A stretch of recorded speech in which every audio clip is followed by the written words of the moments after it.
Hi guys, today I'm going to be looking at my TF-201 Asus Transformer Prime Jelly Bean upgrade.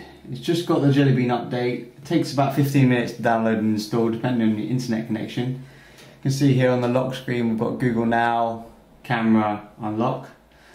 I'm just going to go into the settings and show you that it is Jelly Bean. You can see as I'm navigating through this, it's just really smooth. You can see here Android 4.1.1.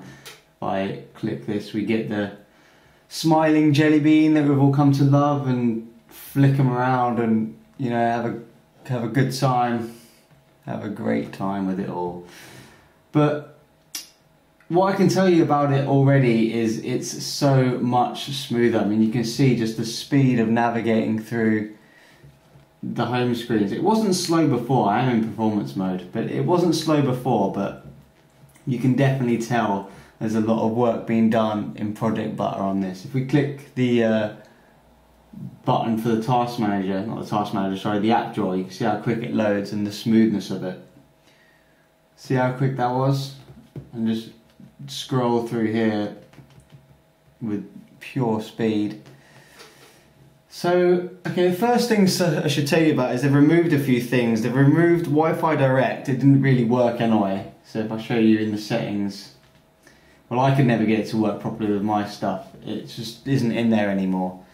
They've also they've also removed the Press Reader app from here, which I never used either, so not a big deal for me.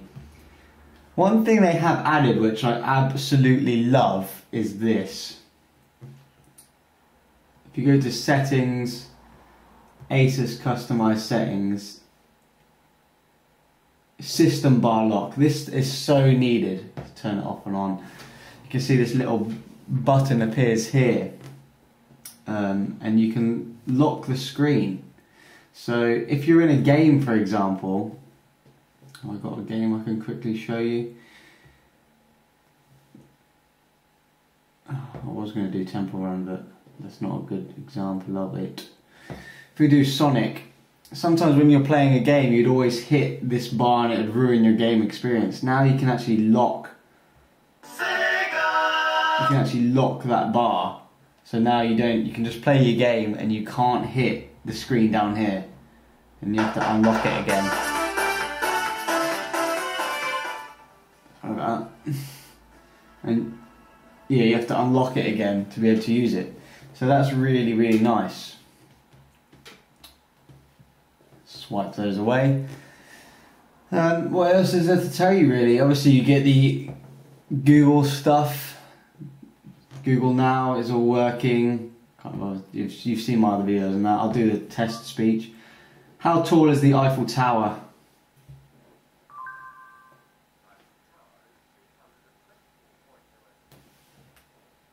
Try that again, just turn the volume down. What is the length of the Golden Gate Bridge? Golden Gate Bridge has a length of 2,737.00 meters. Brings up the card nice and fast, and the Google results if you don't get what you want. So that's all working. The browser performance is greatly improved. Let me show you. They've added this sound, which I'm not loving, but I'm sure you can turn it off if you go look in the settings. So if we go to Engadget,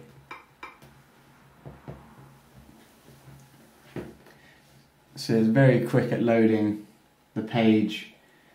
It's already usable. I think that's one of the biggest differences. Even though it's still loading, it's already usable and really quick. No checkerboarding. The whole site is there. You know, look at that speed.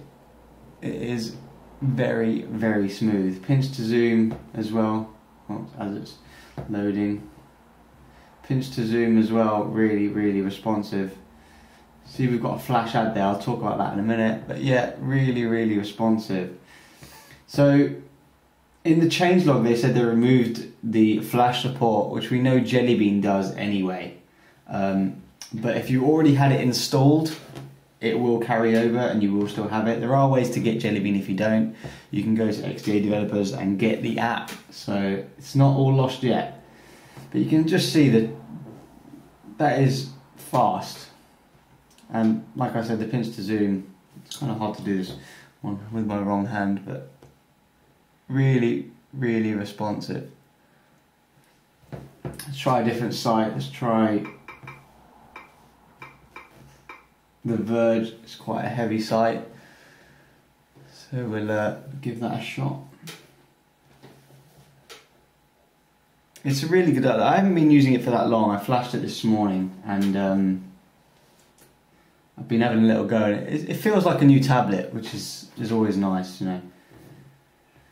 So the Verge, quite a heavy site. You can see here lots of pictures, loaded, fine, and scrolling perfect. Pinch to zoom here, perfect. Really, really nice. If you want to zoom in on that, you've got it. Really good stuff here. Like I said, the browser is greatly improved. It's so much better than the browser before. You don't get any more hiccups that I used to get with the browser. It's very, very stable. So I haven't done any benchmarks on it yet, so I don't know what it's going to be or how it performs in comparison to ICS.